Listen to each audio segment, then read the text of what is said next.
¿Qué onda, gente? Gracias por entrar a este primer video de Rantops. Hoy les hablaré de los 7 peores accidentes nucleares de la historia, pero antes una pequeña introducción para contextualizar algunos datos. Según el Organismo Internacional de Energía Atómica, existen actualmente 448 centrales nucleares, siendo Estados Unidos el país que más tiene con 99 plantas, seguido de Francia con 58 y Japón con 42. Por supuesto, ha habido un gran debate en torno a la energía nuclear. Por un lado, se habla de los beneficios al medio ambiente por no producir gases de efecto invernadero, pero también se ha discutido mucho sobre las normas de seguridad que los reactores nucleares deben acatar para su correcto funcionamiento, pues lamentablemente a lo largo de la historia han ocurrido varios accidentes nucleares que han afectado de forma directa e indirecta a humanos, animales y al medio ambiente.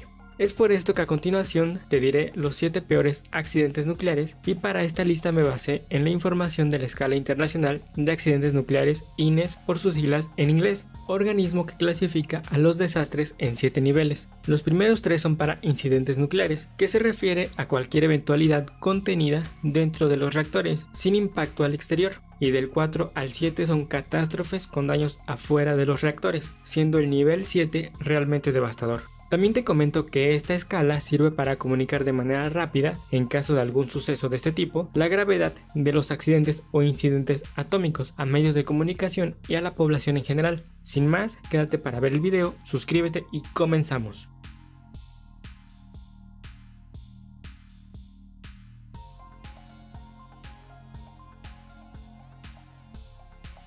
Este accidente nuclear se registró en el Reino Unido el 10 de octubre de 1957 en Cambria y fue clasificado nivel 5 en la escala internacional. Esta planta se construyó después de la Segunda Guerra Mundial por parte del gobierno británico, en su afán de entrar a la carrera armamentista, ya que pensaba producir plutonio y hacer su primera bomba atómica, y demostrar que tecnológicamente el Reino Unido era tan capaz como Estados Unidos. Sin embargo, hicieron un cambio al diseño de la pila 1, porque se enteraron que el país de la bandera de estrellitas y varitas estaba desarrollando un artefacto nuclear explosivo de tritio, el cual para su fabricación se requerían de temperaturas aún más altas que las necesarias para el plutonio. Se hizo una primera carga de tritio, por lo que muy estúpidamente creyeron que los temas del calor eran prescindibles. Sin embargo, el 10 de octubre, pese a que usaron las varillas de control, la temperatura de la pila 1 subió exageradamente y nuevamente de forma estúpida metieron aire al reactor, provocando que el incendio, que en apariencia apenas empezaba, se disparara de forma descontrolada. Sin embargo, todavía no ocurría lo peor.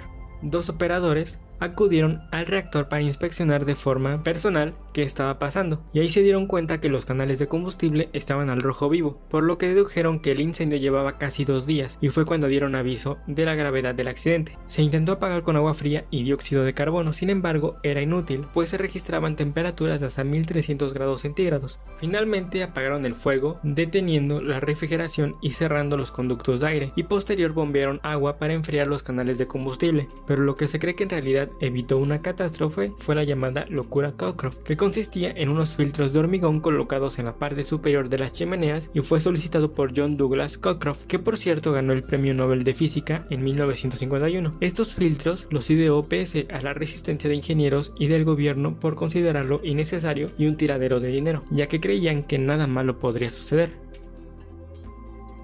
Pero lo cierto es que estos filtros evitaron que sustancias radiactivas fueran expulsadas en cantidades enormes que afectaran a la población, aunque no evitaron del todo las filtraciones, ya que se expulsaron partículas de yodo 131, cesio 137, xenón 133, xenón 135 y estroncio 90, además del plutonio. No hubo evacuación, aunque se cree que murieron cerca de 240 personas por cáncer, y solo se deshicieron de la leche de 550 metros cuadrados a la redonda por posible contaminación. Actualmente este reactor permanece cerrado y en su interior sigue albergando las 15 toneladas de combustible de uranio, y para el año 2037 se planea derribar lo que queda de esta planta nuclear. Este es considerado el primer accidente nuclear de la historia y también fue catalogado nivel 5 y sucedió en Ontario, Canadá, el 12 de diciembre de 1952. Lamentablemente hubo un segundo accidente en 1958. El primer accidente ocurrió por un apagón en el reactor NRX, provocando una explosión que afectó al núcleo e hizo que hubiera un derramamiento de combustible atómico. y al no servir las barras de control provocó que las reacciones de la fisión nuclear liberaran partículas radiactivas a la atmósfera. También se dispararon millones de litros de agua contaminada y se vertieron en zanjas cerca del río Ottawa. El núcleo, por otro lado, tuvo que ser enterrado y en su lugar se construyó un nuevo reactor. El segundo accidente ocurrió cuando el reactor NRU se sobrecalentó junto con algunas varillas metálicas de uranio, provocando un incendio que se controló contaminando gran parte del edificio. Poco se sabe de las víctimas directas o indirectas de estos accidentes, pero archivos oficiales del Atomic Energy of Canada Limited especificaron que ninguna persona fue expuesta a cantidades peligrosas de radiactividad. La central nuclear de Three Mile Island se encuentra en el estado de Pensilvania, en Estados Unidos, y al igual que los accidentes anteriores se clasificó en el nivel 5. Esta central estaba conformada por 2 unidades de agua de presión y 2 generadores de vapor llamados TM1 y TM2. El accidente comenzó a las 4 de la mañana del 28 de marzo de 1979.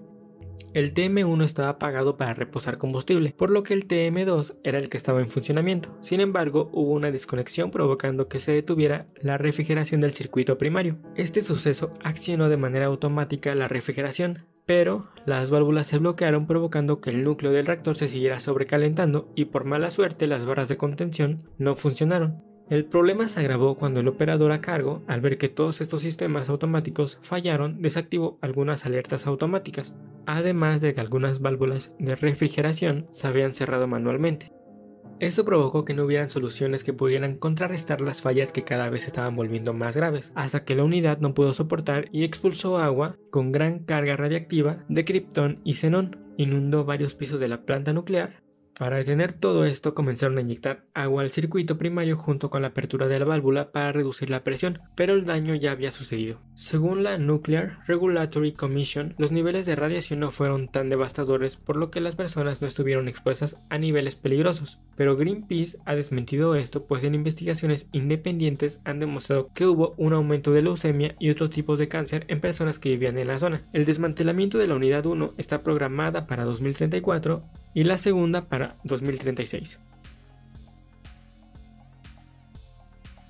Considerado también nivel 5, este accidente nuclear se consideró como caso de infección radiactiva y se ha considerado como el peor de su tipo. En 1985, el Instituto Goiano de Radioterapia fue abandonado, dejando una unidad de teleterapia con cesio 137, y fue robado el 13 de septiembre de 1987 por Roberto dos Santos Alves y Wagner Pereira, quienes lo abrieron para saber qué es lo que había dentro, pero como no pudieron llegar al centro, lo vendieron a una tienda de chatarra. Sin embargo, el breve contacto bastó para ser infectados y Roberto perdió su brazo derecho varias semanas después por las quemaduras de la radiación. El dueño de la tienda de chatarra, Debair Alves Ferreira, se maravilló con la luz azul que se podía ver del artefacto que compró, por lo que invitó a varias personas a ver su nueva adquisición, provocando que mucha gente entrara en contacto con el cesio 137. Alves sí pudo abrir el contenedor sacando el polvo y lo vertió sobre el suelo, y su hija Leide de 6 años, mientras jugaba, lo tragó y se lo untó en el cuerpo. Bastaron unos días para que la gente comenzara a enfermar por la radiactividad, pero la madre de Leide, Gabriela, notó la conexión entre los síntomas con el polvo que compraron. El problema fue que se trasladó en transporte público, poniendo en peligro a muchas personas, y finalmente Gabriela y Leide murieron el 23 de octubre. Por esta infección murieron 5 personas por exposición directa al cesio. Fueron analizadas 112.000 personas más, de las cuales 244 estaban contaminadas, pero solo 129 eran potencialmente peligrosas para desarrollar cáncer en un futuro. Este, hasta el momento, ha sido el único accidente nuclear establecido como nivel 6, y sucedió el 29 de septiembre de 1957 en la planta llamada Miyak. Esa planta se construyó después de la Segunda Guerra Mundial con el fin de alcanzar a Estados Unidos en la creación de armas nucleares. Su construcción fue tan apresurada y en total secreto, por lo que no se tomaron en cuenta las medidas de seguridad ideales para una planta nuclear, ya que se especializó en el reprocesamiento para refinar y hacer plutonio a partir de desechos y armas decomisadas, por lo que se debían agregar otro tipo de normas. A partir de su apertura en 1948, y por culpa de las pésimas condiciones de trabajo y mantenimiento, comenzaron a haber filtraciones de residuos radiactivos contaminando no solo la tierra y el agua, sino que a las personas que vivían cerca, pues realmente ellas no sabían nada sobre esta planta nuclear, ya que fue construida de manera secreta. La peor filtración ocurrió con la explosión química del 29 de septiembre del 57, cuando los refrigerantes fallaron provocando un sobrecalentamiento que terminó en una explosión que lanzó al ambiente residuos radiactivos. Pese a que no hubo muertos por el estallido, se cree que causó la muerte de 200 personas por exposición y más de 10.000 personas fueron evacuadas. Esta planta sigue en funcionamiento, aunque es manejada y supervisada por la Agencia Federal de Energía Nuclear de Rusia.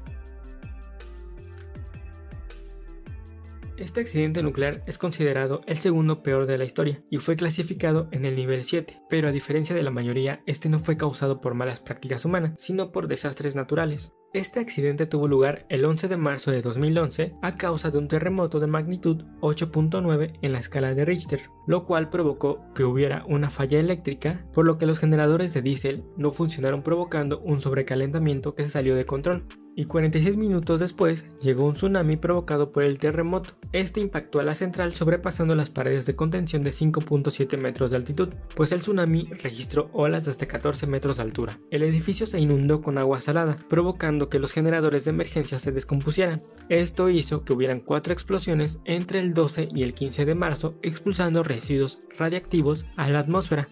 Se le otorgó la clasificación 7 por la cantidad de radioisótopos emitidos al ambiente, entre los que destacan yodo 131, cesio 134 y cesio 137, contaminando sobre todo al Pacífico Norte. Según las cifras oficiales, en ese momento informaron que la evacuación se hizo a tiempo, por lo que no se han hallado víctimas directas de esta catástrofe, pero como siempre, uno nunca sabe si realmente es verdad. En 2013, la Tokyo Electric Power Company, y cuyas siglas son TEPCO, informó que hubo empleados que tuvieron contacto con dosis altas de radiación, pero no han desarrollado síntomas graves. Aún así, en 2015, el gobierno japonés indemnizó a un trabajador de TEPCO por ser diagnosticado con leucemia. Asimismo, en 2018 se informó de la muerte de un empleado de 50 años por cáncer de pulmón. Este accidente, al ser más actual, despertó muchas críticas a los gobiernos del mundo por ocultar información respecto a los accidentes nucleares, el uso de sustancias peligrosas y la negligencia y corrupción que puede haber dentro de la industria nuclear.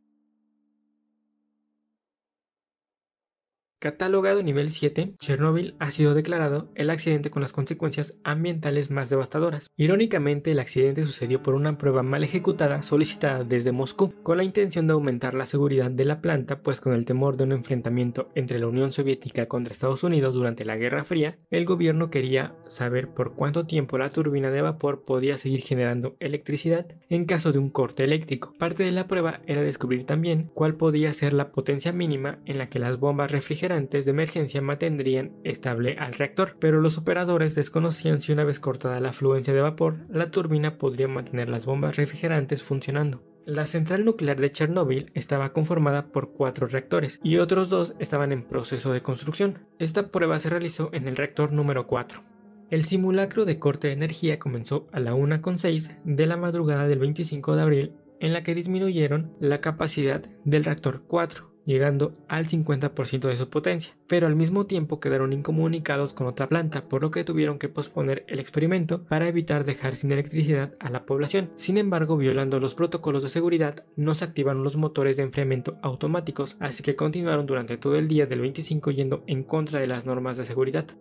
Cerca de las 11 de la noche, reanudaron las actividades para el simulacro, pero el turno matutino ya se había ido, y eran los que realmente habían recibido todo el adiestramiento para llevar a cabo el experimento de forma exitosa. Asimismo, el turno de la noche ya estaba a punto de salir, pues su jornada terminaba a las 12, lo que provocaba que tuvieran muy poco tiempo para hacer lo necesario. Para la prueba se tenía pensado mantener el reactor a 700 megavatios, por lo que bajaron las barras de grafito para disminuir la potencia, y al mismo tiempo en la parte superior del reactor comenzaron a acumularse gases de xenón, que obstaculizó el flujo normal del combustible, bajando la potencia, lo cual ya era verdaderamente peligroso. Al percatarse que la potencia bajaba, decidieron subir las barras para incrementar la energía y estabilizar al reactor, pero desconocían la acumulación del gas xenón. Una vez estabilizado, continuaron con el experimento. Sin embargo, al bajar nuevamente la potencia, el gas acumulado se disolvió, provocando un fenómeno llamado envenenamiento por xenón, que tuvo como desenlace una reacción en cadena. Al darse cuenta de esto, los operadores elevaron manualmente las barras de grafito, dejando solo 8 en el núcleo cuando por regla oficial debían estar 30. El sobrecalentamiento del núcleo hizo que el combustible nuclear se disolviera, por lo cual fue expulsado y entró en contacto con agua destinada a la refrigeración, por lo que en ese momento estalló. Minutos después hubo una segunda explosión que voló la tapa del reactor, expulsando pedazos de grafitos radiactivos y sustancias que contaminaron el ambiente. Se ha calculado que los materiales radiactivos fueron 500 veces más que las expulsadas en las bombas lanzadas en Hiroshima y Nagasaki.